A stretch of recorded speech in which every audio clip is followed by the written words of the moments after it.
Shriram time news मध्ये मी कैलास सोनवणे आपले हार्दिक स्वागत करतो। सुरुवातीला पाहूया 24 तासातील ताज्या घडामोडी। तिरुपती नगर येथे रस्ता काँक्रीटीकरण व गटार कामाचा आमदार शहांच्या हस्ते शुभारंभ। विरदेल येथील अल्पवयीन मुलीवर अत्याचार करून खून करणाऱ्या नराधमास अटक करण्याची मागणी। आमदार रावल यांच्याकडून विरोधकांवर खोटे गुन्हे दाखल करण्यासाठी वापरण्यात येणाऱ्या दबाव तंत्राविरोधात तालुक्यात राबवण्यात आली स्वाक्षरी मोहीम। आणि जयहिंद हायस्कूल व कनिष्ठ महाविद्यालय येथे वार्षिक पारितोषिक वितरणाचा सोहळा संपन्न। आता बातम्या विस्ताराने। धुळे शहरातील देवपुरातील प्रभाग क्रमांक 2 मधील तिरुपती नगर येथे महाराष्ट्र सुवर्ण जयंती नगरोत्थान अभियान अंतर्गत होणाऱ्या रस्ता काँक्रीटीकरण व गटार कामाचा शुभारंभ आमदार फारुख शाह यांच्या हस्ते करण्यात आला। धुळे शहरातील प्रभाग क्रमांक 2 मधील तिरुपती नगर येथे महाराष्ट्र सुवर्ण जयंती नगरोत्थान अभियानाअंतर्गत 42 लाख रुपये खर्चून बांधण्यात येणाऱ्या गटार व रस्ता काँक्रीटीकरणाच्या कामाचा शुभारंभ आमदार फारुख शाह यांच्या हस्ते शनिवारी करण्यात आला। महानगरपालिकेतील सत्ताधाऱ्यांच्या नियोजन शून्यतेमुळे देवपूरचे खड्डेपूर झाले आणि देवपूर वासियांना याचा नाहक त्रास सहन करावा लागला। अपघातामुळे अनेकांना गंभीर इजा देखील झाली। वस्तुतः भूमिगत गटार योजना आणि पाणीपुरवठा योजना राबवताना होणाऱ्या खड्ड्यांचा नागरिकांना त्रास होणार नाही म्हणून शहरी दुरुस्ती आणि रस्ते दुरुस्ती अथवा नूतनीकरण करणे याचे नियोजन करणे आवश्यक होते। मात्र महानगरपालिकेतील सत्ताधाऱ्यांच्या नियोजन शून्यतेमुळे हे शक्य होऊ शकले नाही। देवपूरवासियांची ही समस्या लक्षात घेऊन आमदार फारुख शाह यांनी महाराष्ट्र सुवर्ण जयंती नगरोत्थान अभियान आणि मूलभूत सोयी सुविधांचा विकास अंतर्गत प्रभाग क्रमांक 1, 2, 3, 4, 5 मध्ये सुमारे 20 कोटींची कामे मंजूर करून आणली। मात्र मी पण करणार नाही आणि इतरांनाही करू देणार नाही या उक्तीप्रमाणे सत्ताधाऱ्यांनी या विकास कामात खोडा घातला। सत्ताधाऱ्यांच्या किळसवाण्या विकास विरोधी राजकारणाला भीक न घालता आमदार फारुख शाह यांनी रद्द केलेली विकास कामे पुन्हा मंजूर करून आणली। प्रभाग क्रमांक 2 मधील नागरिकांच्या निवेदनावरून व मागणीवरून महाराष्ट्र सुवर्ण जयंती नगरोत्थान अभियान अंतर्गत प्रभाग क्रमांक 2 तिरुपती नगर येथे गटार व रस्ता काँक्रीटीकरण करणे या 42 लाख खर्चाच्या कामाचा शुभारंभ आमदार फारुख शाह यांच्या हस्ते करण्यात आला।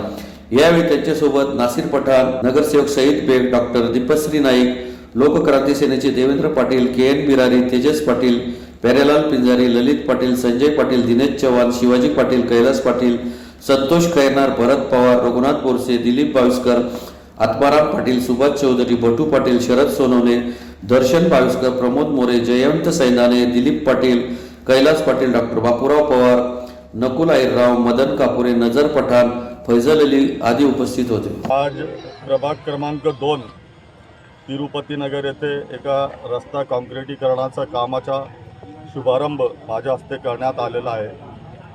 आपण बघितलं असेल, मागच्या काही वर्षापासून महानगरपालिकेवर भारतीय जनता पार्टीची एक हाती सत्ता होती, परंतु त्यांनी हा जो आपला देवपूरचा भाग आहे त्या देवपूरला खड्डेपूर करून सोडलेला होता आणि त्या निमित्ताने आता बहुतेक लोक माझ्याकडे यायचे आणि माझ्याकडे मागणी करायची की आमच्याकडे रस्त्यांची खूप दुरावस्था झालेली आहे। त्यासाठी मी एक 30 कोटी रुपयाचा पॅकेज मंजूर करून आणलेला होता, परंतु हे जे खासदार आहे सुभाष भामरे यांनी त्या कामाला देवेंद्र फडणवीस साहेबांना भेटून आणि स्थगिती मिळवली होती। परंतु नंतर मी मुख्यमंत्री महोदयांना विनंती करून ते निधी परत आणला आणि त्याच निधीतला कामाचा आज शुभारंभ माझ्या हस्ते करण्यात आलेला आहे। या कामासाठी ह्या परिसरातील आमचे सहकारी बिरारी दादा तसेच देवेंद्रभाई पाटील आणि अनेक कार्यकर्त्यांनी माझ्याकडे ह्या कामासाठी मागणी केलेली होती। त्यासाठी आम्ही नगरोत्थान या योजनेतून 42 लाख रुपये मंजूर करून दिलेले आहे।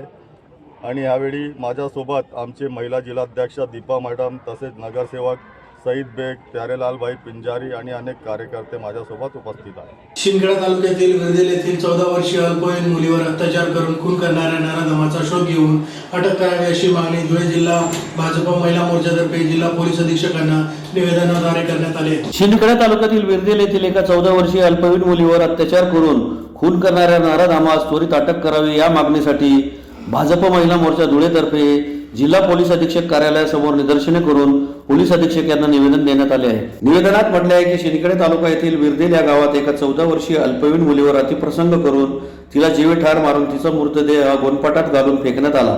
ही घटना माणुसकीला काळीमा फासणारी असून या घटनेचा निषेध करतो। पोलीस यंत्रणेचा तपास चालू आहे, परंतु अद्यापपर्यंत आरोपीचा तपास लागलेला नाही. विशेष तपास अधिकारी म्हणून महिला अधिकाऱ्यांची नेमणूक करून योग्य ती कारवाई करून लवकरात लवकर आरोपीला अटक करावी अशी मागणी करण्यात आली आहे. यावेळी प्रदेश उपाध्यक्ष जयश्री आयरराव, माजी नगरसेविका वंदना बांबरे, मंगला पाटील, पुष्पा बोरसे, प्रिया कपिले, उमाबाई कोळवले, ऐश्वर्या कोळवले, शांती बैसाने, कोमल वाघ, कल्पना चौधरी आदी उपस्थित होते. प्रदेश उपाध्यक्ष महिला मोर्चा. आज आम्ही धुळे शहराचे पोलीस अधीक्षक यांची आमच्या सर्व टीमच्या वतीने भेट घेतलेली आहे. यात आम्ही जे विरदेल शिंदखेडा तालुक्यातील विरदेल गावात एका 14 वर्षाच्या अल्पवयीन मुलीवर अतिप्रसंग करून त्या मुलीचा मृतदेह हा गोंडपाटात घालून फेकून देण्यात आलेला होता. त्या संदर्भात बऱ्याच दिवसापासून आम्ही पोलीस प्रशासनाशी बोलत आहोत. तसेच त्या ठिकाणचे PI यांच्याशी देखील आम्ही बोलत आहोत.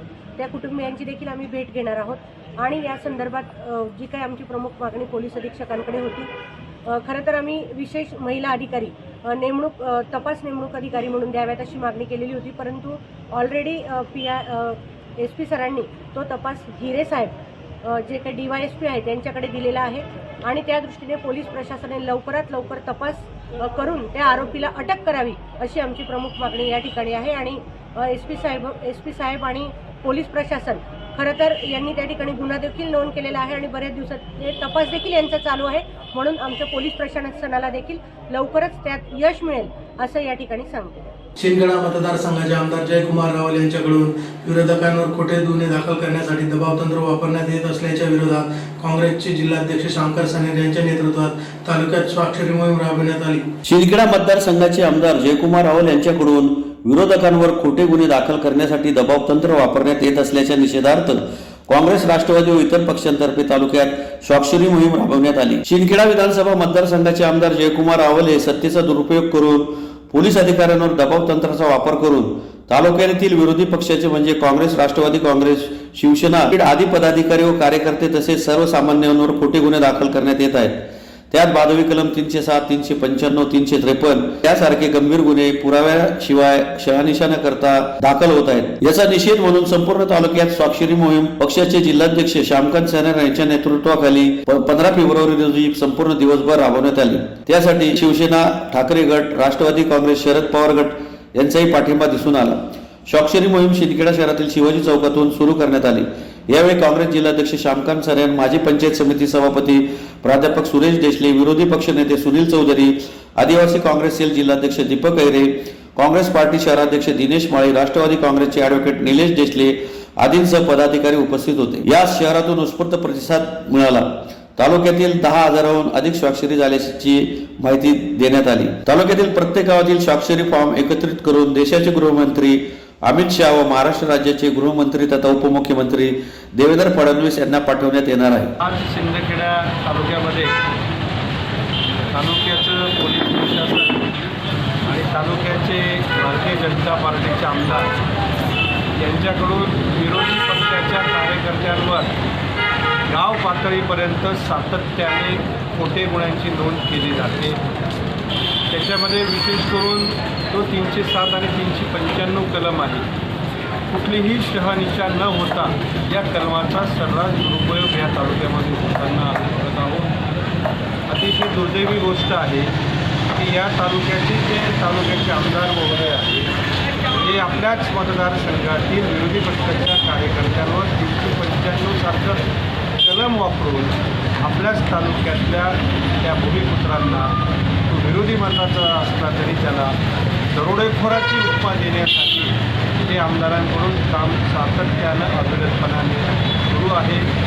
या भूमिकेच्या विरोधात आज संपूर्ण शिंदखेडा तालुक्यामध्ये प्रत्येक गावामधून आदरणीय देशाचे गृहमंत्री अमित शाह साहेब आणि महाराष्ट्राचे गृहमंत्री आदरणीय देवेंद्रजी फडणवीस साहेब यांच्या नावाने आम्ही निवेदनं तयार केलेले आहे की या तालुक्यामध्ये ज्या पद्धतीने दहशतीच्या माध्यमातून खोटे गुन्हे दाखल केले जात आहेत याच्यावर तात्काळ पाबंदी आणावी हा आमचा मुख्य हेतू आहे. आणि आज सकाळपासून सर्व गावांमध्ये उत्स्फूर्तपणाने नागरिक जैन शैक्षणिक ट्रस्ट धुळे संचलित जैन हायस्कूल व कनिष्ठ महाविद्यालय येथे वार्षिक पारितोषिक वितरण सोहळा शनिवारी मोठ्या उत्साहात संपन्न झाला. धुळे येथील जैन शैक्षणिक ट्रस्ट संचलित जैन हायस्कूल व कनिष्ठ महाविद्यालयाचा वार्षिक पारितोषिक वितरणाचा सोहळा शनिवारी संपन्न झाला.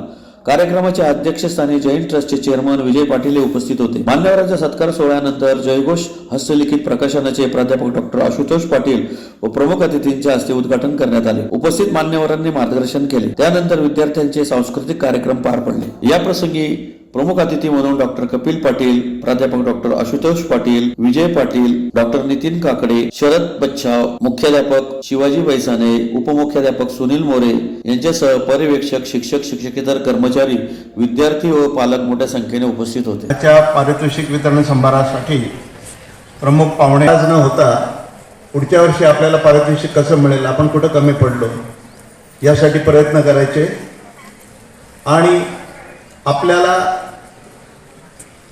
गुरुजनांनी किंवा आईवडिलांनी जे शिकवण दिलेली आहे ही फार महत्त्वाची आहे. ते त्याचं पालन तुम्ही केलं पाहिजे. दोन्ही वक्त्यांनी जे सांगितलं त्याच्यातला सार एक मी तुम्हाला सांगतो की तुम्ही जीवनामध्ये नियोजन केलं पाहिजे. ह्या वयात तुम्ही म्हणाल की नियोजन, तुमचं नियोजन डॉक्टर साहेबांनी तर 100 वर्षापर्यंतचं नियोजन करा असं सांगितलं आहे. पण तुम्ही पहिल्यांदा अभ्यासाचं नियोजन करा. डे टू डे आपल्याला काय करायचं आहे. तुम्ही 4थीत असाल तर 5वी स्कॉलरशिप असते, 6वीत असाल तर 7वीची स्कॉलरशिप असते. ह्या दृष्टीने तुम्ही नियोजन केलं पाहिजे. आता जयघोष हे वाचत असताना जेव्हा आम्ही नेताजी सुभाष बापूंना अभिवादन करत होतो तेव्हा अस्मिता मला तिथं भेटली आणि मी तिला तेव्हा सांगितलं की कपिल पाटील सर जसं आता प्रमुख पाहुणे आलेले आहेत, तुम्हाला सुद्धा तुमच्या या वयात हे ठरवायचं आहे की आपण काय व्हायचं आहे, मला काय व्हायचं आहे, हे फार महत्त्वाचं आहे. प्रत्येकाने काहीतरी ध्येय ठेवलं पाहिजे कारण आपलं ब्रीद वाक्यच आहे, वर्म पयशनात लघुध्येयम, not failure but low aim is crime. तुम्हाला अपयश आलं चालेल पण ध्येय मोठं ठेवा आणि त्या दृष्टीने प्रयत्न करा. हे सगळ्यात मोठं दोघं वक्तांनाही तेच म्हणायचं आणि मलाही तेच म्हणायचं आहे. शाळेला, शिक्षकांना आणि पालकांना सुद्धा तेच वाटतं की आपल्या पालकाने भविष्यामध्ये मोठं व्हावं, चांगलं व्हावं, पण त्या दृष्टीने अभ्यास करावा. आणि सरांनी एक फार व्यवस्थित सांगितलं की तुम्ही काही झालात आत्मकेंद्रित होऊ नका, फक्त स्वतःसाठी विचार करू नका. भविष्यामध्ये संवेदनशील असा आणि ह्युमर म्हणजे लोकांचं मन जाणायला शिका. आपलं म्हणणं लोकांवर लादू नका. या दृष्टीने तुम्ही काम केलं पाहिजे. आणि आजकालच्या जीवनामध्ये सेल्फ स्टडीला थोडंसं जास्त महत्त्व दिलं पाहिजे कारण क्लासेसवर फार आपण भर देतो. पालकांनी विचार केला पाहिजे की विद्यार्थ्यांनी सेल्फ स्टडी जर केला आणि आपले गुरुजन आहेत, काही अडचण आली की त्यांच्याकडून आपण काही प्रश्न असतील, काही शंका असतील, त्याचं निराकरण जरूर करावं. पुन्हा एक नजर ठळक घडामोडींवर. तिरुपती नगर येथे रस्ता काँक्रिटीकरण व गटार कामाचा आमदार शहांच्या हस्ते शुभारंभ. विरदेल येथील अल्पवयीन मुलीवर अत्याचार करून खून करणाऱ्या नराधमास अटक करण्याची मागणी. आमदार रावल यांच्याकडून विरोधकांवर खोटे गुन्हे दाखल करण्यासाठी वापरण्यात येणाऱ्या दबाव तंत्राविरोधात तालुक्यात राबवण्यात आली स्वाक्षरी मोहीम. आणि जयहिंद हायस्कूल व कनिष्ठ महाविद्यालय येथे वार्षिक पारितोषिक वितरणाचा सोहळा संपन्न. याचबरोबर श्रीराम टाइम न्यूजच्या बातमीपत्र संपले. दिवसभरातील ताज्या घडामोडींसाठी पाहत राहा श्रीराम टाइम न्यूज. भेटूया पुढील प्रसारणात. तोपर्यंत नमस्कार.